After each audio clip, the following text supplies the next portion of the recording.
On a night that was supposed to be all about the draft, the Lakers upped the ante by bringing Russell Westbrook to his hometown, reminding the league that they don't care about development as much as they do about titles. A new Big Three has entered the frame while more unexpected twists and turns shook the draft in an incredible end to a long week. Be sure to click the subscribe button and check out the links in the description for more latest hoops content. After much speculation on Lakers trades over the last month, Russell Westbrook is finally the first piece of the jigsaw puzzle for LeBron's 2022 championship push. During a draft that saw shock moves when Raptors passed on Jalen Suggs, opting for Florida State point forward Scotty Barnes instead, and the Spurs raising eyebrows with their 12th pick and guard Josh Primo, the Knights still belong to a team that never ceases to amaze NBA fans around the world.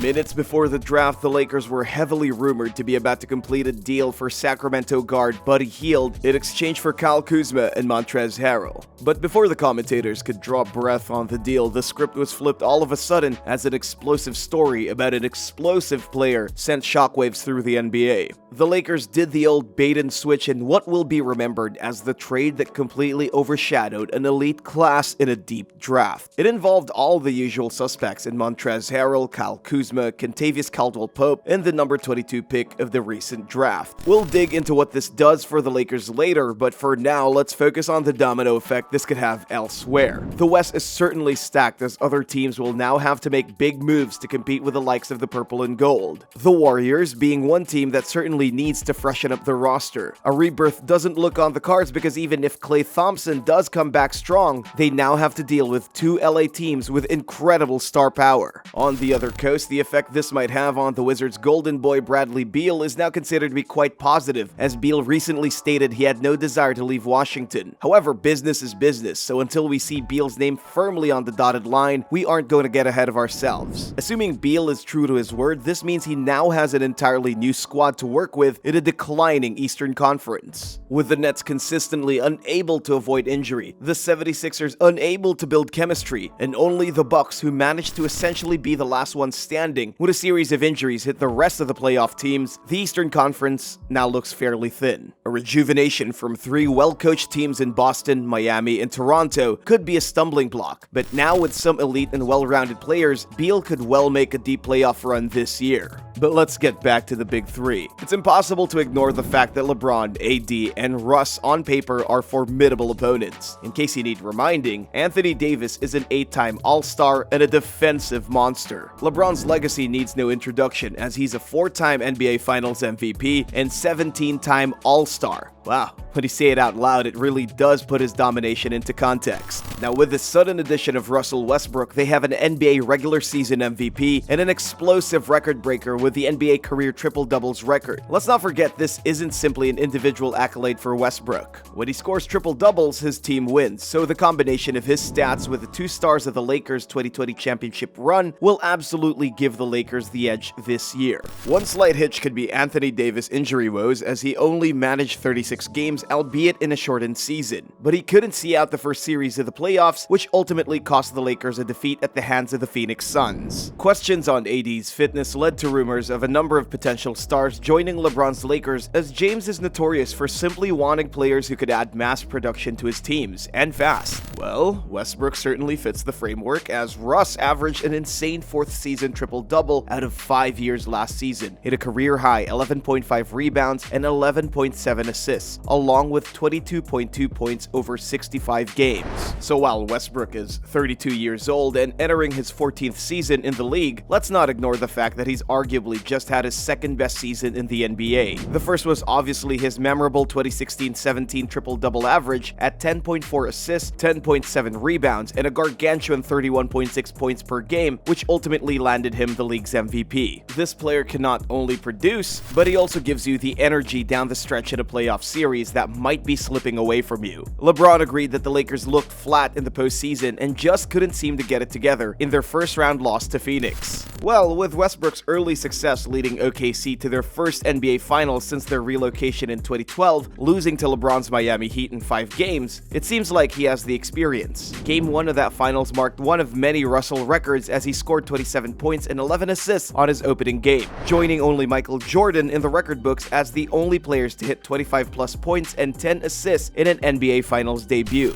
His playoff prowess continued as the Thunder took on a hard-fought Western Conference battle, which saw OKC lose a 3-1 lead to the reigning champions in the Golden State Warriors. Since then, sure, it's been a rocky road for Russ as teammates like KD, Paul George, and James Harden all joined super teams, but there's no doubt he's continued to pile up the stats and display incredible energy in every single game he plays. The man plays hard every minute, and this is exactly what LeBron is looking for when the Lakers' backs are against the wall, with young opponents like Booker firing on all cylinders. What's also important to recognize is that Westbrook is now going to be incredibly comfortable. He's from California, he played college ball at UCLA, he's always held property in the area, and no doubt he calls it home. He was raised in Hawthorne, a city in the southwest region of Los Angeles County. He's openly spoken about how Magic Johnson was his favorite player growing up, so it's not a stretch to believe that he was a Lakers fan. Beverly Hills is a spot he's always spoken fondly of, and for a player of his star attraction, the team just seems to be the perfect fit. Russ puts on a spectacle every time he gets on the court. His incredible athleticism is matched only by his magnificent enthusiasm while dunking over centers and pounding his chest. So will Westbrook get his ring? I don't see why not. If all the players stay relatively healthy, the Lakers have got to be favorites. The biggest hurdle is how the game has suddenly turned into a battle of attrition. Who can hold a team the longest without losing their best players? This year, the Clippers lost Serge Ibaka early on, only to lose Kawhi Leonard in the next round. The Nuggets lost superstar Jamal Murray almost immediately. The Suns were without Chris Paul for an extended period of time, and let's not even get started on the Nets. Harden and Kyrie going down essentially stopped them from winning a championship. As for the Lakers, well, the AD injury ruined their title hopes, but also the fact that they clearly hadn't played too often together as a team in the regular season didn't help either. After the first round series loss to the Suns, LeBron spoke about combinations not working out and how they needed more game time in the regular season. It's obvious to all that the answer this year is depth, and if that's the case, the Lakers do have a problem. They got a very thin roster after this trade, so if any of the big three get hit with an injury, they're gonna have serious problems. They'll have to pile minutes into either of the other two, which will cause a knock-on effect of fatigue that might send this house of cards toppling down. Take a look at the Brooklyn Nets as a perfect template of what can happen.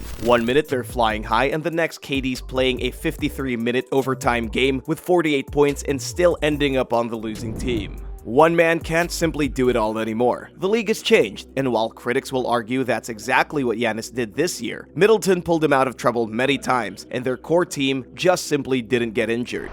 LeBron has to look over at the Bucks and recognize what they did right to stand the test of time through a very difficult playoff process. Staying healthy is now part of the game, so to send off some of your core players in all their mid to late 20s might be a stark reminder that you're risking old for young in what will now be a much longer season. And while Anthony Davis is still only 28 years old, we cannot pretend that he plays that way. His fitness has been called into question so many times over the last 5 years. Luckily, Russell can get the points and assists needed to give the guy a rest when the Lakers hit a wall. Finally, we have to question what this does for Russell Westbrook's legacy. Well, that depends. Many fans consider his individual awards enough to carry him to greatness. His record-holding stats sheet has to be a stark reminder that this is one of the best point guards we've ever seen. But as the league evolved during the Golden State Warriors' reign, it appears that people felt disconnected from Russell's inability to shoot from beyond the arc. But why should a poor three-point percentage matter when you're still producing a good field goal percentage and points on the board? What's more, LeBron won the 2020 championship with big players and smart defense driving to the basket when he needed to. He doesn't necessarily need a three-point sharpshooter when he's got Russell lighting up the scoreboard. The point unproven for Russell is that elusive championship that he's been so close to early on in his career. Today is all about titles, unfortunately, with the release of Michael Jordan's documentary last year talking of his infamous 6 rings, and then LeBron to go on and take his 4th title the very same year, galvanized that the conversation for the GOAT has always been about counting championships. But we feel if Russ can get just 1 chip in his bag, it's enough to say he can do it all. He deserves his respect no matter what happens, but if he can tip the balance by playing his best basketball as one of the big three, there is no doubt serious load will come off his back. Russell doesn't deserve to be an outcast for simply speaking his mind or offering entertainment on and off the court. The man is a legend of the game regardless, and there's no reason he shouldn't be rooted for by neutrals in the upcoming season. Let's switch the narrative to a positive story of a man simply going home to chase down his LA dream and follow in Magic Johnson's footsteps as one of Showtime's most watchable players the NBA has ever seen. Will Russell Westbrook seal his legacy at the Los Angeles Lakers? Comment below to let us know your thoughts and be sure to subscribe for more. Thanks for tuning in. Don't forget to turn on notifications to never miss another one of our videos. See you folks in the next one.